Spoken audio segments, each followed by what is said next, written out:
MBBS in abroad. Apollo MedSkill 6 years of MBBS program will be completed in 35 lakhs only.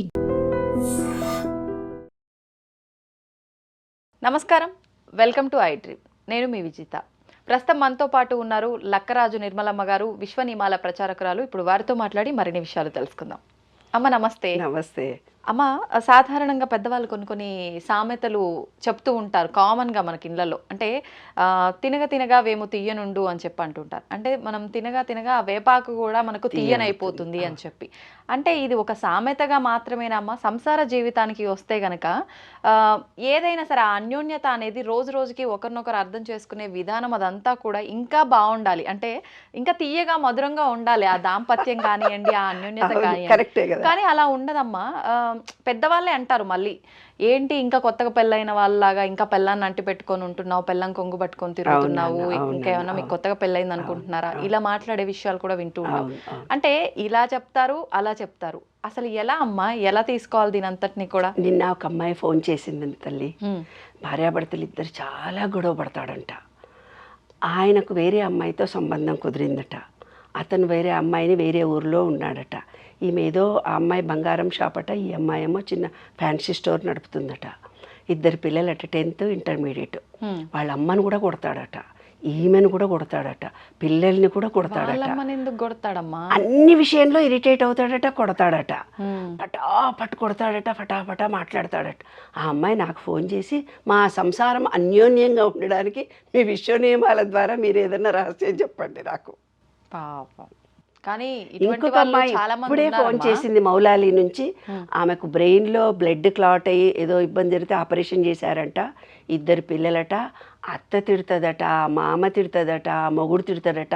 పట్టున కడుపులో ఏదో operation అయ్యి ఇంటికి వస్తే ఒక్క తన్ను తనితే ఆ కుట్లు పట్టున తన్నగానే ఆ కుట్లు చిక్లి రక్తం గారిందట. అమ్మ, నా భర్త నాకు అన్యోన్యంగా ఉండాలి, నాకు నువ్వేదైనా ట్రిక్కు చెప్పు అన్నది. అంటే ఏవైతే రోజు రోజు భార్యాభర్తల మధ్య ఇలాంటి విభేదాలు జరుగుతున్నాయో దానికి ఆంతర్యం కూడా మనం ఆలోచించాలి కదా. ప్రతి భార్యాభర్తలు కలిసే ఉంటారు, మంచిగానే ఉంటారు. కొన్ని రోజుల తర్వాత ఇలాంటివేవో ఒకటి స్నేహాల ద్వారానో, ఫైనాన్షియల్ ద్వారానో, శారీరకమైన మార్పుల ద్వారానో, ఆస్తుల వ్యవహారంలోనూ, ఏమమ్మా మాట పట్టింపుల వల్లనో, అంటే శారీరకంగా మానసికంగా కానీ ఈ వైవాహిక జీవితంలో ఏవైనా ఇబ్బందులు వచ్చినప్పుడు ఇద్దరి మధ్యలో ఎందుకు ఫస్ట్ చూసినప్పుడు అన్యోన్యతగా కలిసి ఆవిడ నావాడే కదా అని ఆమె చులకనగా చూడడం, ఇది నా పెళ్ళామె, ఇక పెళ్లి చేసుకున్నాక ఎక్కడ పోతుంది, ఇది నన్ను విడిచి పోనే పోదని పూర్వకాలంలో ఉండేది. ఇప్పుడంటే విడిచిపెట్టిపోతుందని కొంచెం మగపిల్లలు భయపడుతున్నారు తల్లి. ఇప్పటి జనరేషన్ గురించి నేను కాదు, కానీ భార్య అన్నది ఇంకా నాకే కదా, నా మనిషి అంతే. స్త్రీ అనేది చాలా చులకన భావం ఉంది ప్రపంచంలో. స్త్రీ అనేదానికి తక్కువ భావన ఉన్నది. అంటే ప్రతోళ్ళు అత్తనొచ్చు, మామనొచ్చు, ఆడపిల్లనొచ్చు, ఇంటి పక్క ఆమెనొచ్చు, ఇంటి ముందర ఆమెనొచ్చు, నైట్ గౌన్ వేసుకున్నవా అనొచ్చు, మీ ఆయనతోటి వంట చేయిస్తున్నవా అనొచ్చు. అంటే స్త్రీని చులకనగా దబ్బున అనొచ్చు అనమాట. ఆడది అంటే పడేది అనమాట. ఏ మాట అన్నా పడవచ్చు. అంటే పడే ఓపిక లేకుంటే స్త్రీవి గదే భూదేవంత ఓర్పు ఉండాలి, ఓర్పు అయితే ఉండాలంటున్నారు. మరి సాఫ్ట్వేర్ ఉద్యోగాలు చేసి వచ్చి, ఉద్యోగంతో అలసిపోయి వచ్చి, పిల్లల పెంపకంతో అలసిపోయి వచ్చి అనారోగ్యంతో ఉంటే ఎవడికి కష్టం? నీ మొగుడికే కదా కష్టం, మీ అత్తకే కదా కష్టం. అత్త వచ్చి ఏం చేయదు కదా, ఆ మొగుడే చూసుకోవాలి కదా. ఇప్పుడు అన్ని సింగిల్ ఫ్యామిలీస్ కదా. కాబట్టి ఏవైతే జరుగుతున్నాయో దానికి కారణం, మూలాలు ఏంటో తెలుసా నాన్న? స్వాధిష్టాన చక్రము వీక్ అవ్వడము. ఇలాంటి ఇబ్బందులు భార్యాభర్తల మధ్యలో గొడవలు రావడము, ఈ ఆర్థికపరమైన ఇబ్బందులతో దూరం కావడము, శారీరకంగా ఇద్దరు దూరం కావడానికి మూల కారణం ఏమిటంటే స్వాధిష్టాన చక్రము. పెళ్ళైన కొత్తలో ఏంటంటే స్వాధిష్టాన చక్రం ఇద్దరికి ఈక్వల్గా ఉంటుంది. అప్పుడు కూడా ఏమైనా ఇబ్బందులు పెళ్ళి కాగానే స్టార్ట్ అయినాయి అంటే స్వాధిష్టాన చక్రంలో వాటర్ 72% మన బాడీలో ఉండాలి. ఆ వాటర్ ఉండటం లేదు. ఇప్పుడు వాటర్ డీహైడ్రేట్ అయిపోతుంది. ఎప్పుడైతే పురుషుడికి కానీ ఈ స్త్రీలు ఏం చేయంటే ఎమోషనల్గా చిన్న విషయాన్ని కూడా ఫీల్ అవుతాం. మనం ఎక్కువ ఫీల్ అవ్వడం మూలంగా డీహైడ్రేషన్ మనకు ఎక్కువ అవుతాం. వాటర్ క్వాంటిటీ తొందరగా మనకు, ఎందుకంటే వాతతత్వం అనేది పెరిగిపోతుంది కదా. అంటే వాడమ వేడి అంటారు దీన్ని.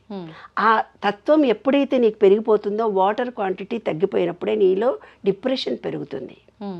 వాటర్ సఫిషియెంట్గా తీసుకుంటే ఈ విశ్వ నియమాలను అనుసరించి ఇద్దరిలో బ్యాలెన్స్డ్ మైండ్ ఉంటుంది. ఈ స్వాధిష్టాన చక్రం అనేది శుక్రకణాలు, అంటే పిల్లల్ని కనేది రిలేషన్షిప్స్. నీకు ఇంటి అత్తతో కానీ ఇంటి పక్క వాళ్ళతో కానీ బాస్తో కానీ గొడవలు జరుగుతున్నాయి ఒక స్త్రీకి అంటే ఆమెలో స్వాధిష్టాన చక్రం పనిచేయలేదని అర్థం.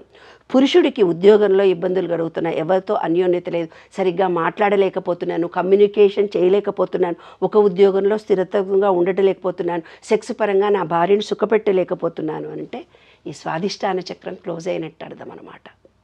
అందుకనే పూర్వీకులు అన్ని చక్రాలను యాక్టివేట్ చేసుకోవడానికి ఎన్నో చెప్పినారు.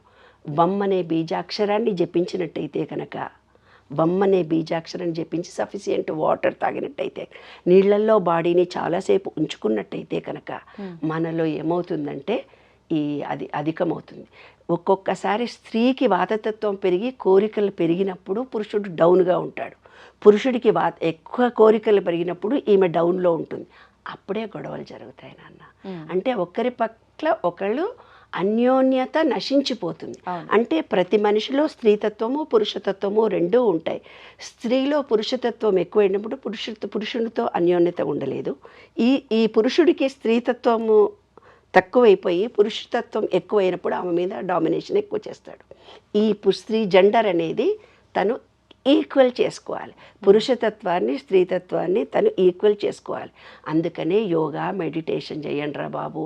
భూమితో నీళ్లతో గాలితో ఆకాశంతో అందరితో అనుబంధం పెంచుకుంటే మనలో రిలేషన్షిప్స్ పెరిగి ఇలాంటి గొడవలు రావు. అంటే ఇంగిత జ్ఞానం మనలో వస్తుంది. అమ్మ కొన్నిసార్లు ఒక సైడ్ నుంచి బాగానే ఉంటారు, అంటే ఫర్ ఎగ్జాంపుల్ మగవారు బాగానే ఉన్నారు అనుకోండి అన్ని విషయాల్లో, ఆడవారు మాత్రం అంటే ఇంత ముందులాగా లేరు అని చెప్పి, నువ్వు ఇంత ముందులా లేవు, ఇంత ముందు చాలా బాగుండేటోడివి, అలా ఉండేటోడివి, ఇలా ఉండే, అంటే ఇప్పుడు నేను నీకు బోర్ కొట్టేశానా, లేకపోతే ఇంకేదైనా రిలేషన్ ఉందా, ఇలా ఈ రకంగా ఆలోచించే ఆడవాళ్ళు ఉంటారు. ఇది ఎట్లాంటి ఆడవాళ్ళు ఆలోచిస్తారు, మగవాళ్ళు కూడా ఆలోచిస్తారు నాన్న.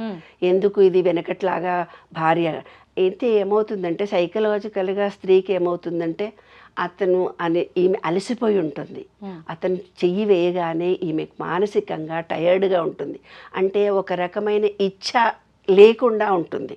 అంటే స్త్రీత్వం తగ్గిపోయింది ఆమెలో. స్త్రీత్వం తగ్గిపోయినప్పుడు డిటాచ్మెంట్ పెరుగుతుంది నాన్న, కోరికలు కూడా తరిగిపోతాయి. అతనితోటే ప్రతి మాట చెప్పాలనుకోకుండా ఈమె స్వీయ నిర్ణయాలు తీసుకోవడం మొదలు పెడుతుంది.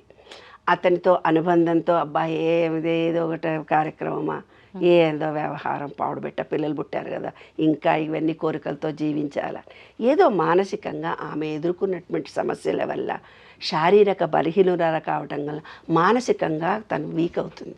వీక్ అయినప్పుడే ఇలాంటివన్నీ తయారవుతాయి. కాబట్టి ఈ ఆజ్ఞాచక్రం అనేది ఎప్పుడూ బ్యాలెన్స్డ్గా ఉండాలి అని అంటే ఫుడ్ తినాలని అన్నాన్ని పెట్టారు. మనం ఇవాళ అన్నాన్ని తగ్గించేసి రోటీలకు పిజ్జాలకి బర్గర్లకి అలవాటు పడ్డ తర్వాత నీ ఆజ్ఞాచక్రం అనేది అంటే మదర్ ఫీలింగ్ అనేది తగ్గిపోతుంది. పురుషుడికి కోరికలు అనేవి తగ్గిపోతున్నాయి. తగ్గిపోవడానికి పెరగడానికి మన ఆహార వ్యవహారాలే కారణం. ఆహార విహారంలో తేడాలు వస్తున్నాయి కాబట్టి గొడవలు జరుగుతున్నాయి. ముఖ్యమైన సూత్రం అదే. అంటే లోపం ఆహారంలోనే ఉందంట. ఆహారంలోనే, ఆలోచనలో లోపం లేదంటారా? ఆహారం ఏదేస్తామో అవే ఆలోచనలు వస్తాయి మేడం గారు. లోపల నువ్వు బీజం వేసింది ఆహారం అయితే మంచి ఆలోచనలే వస్తాయి. నువ్వు వేసింది మటన్ చికెన్ అయితే చికెన్ ఆలోచనలే వస్తాయి.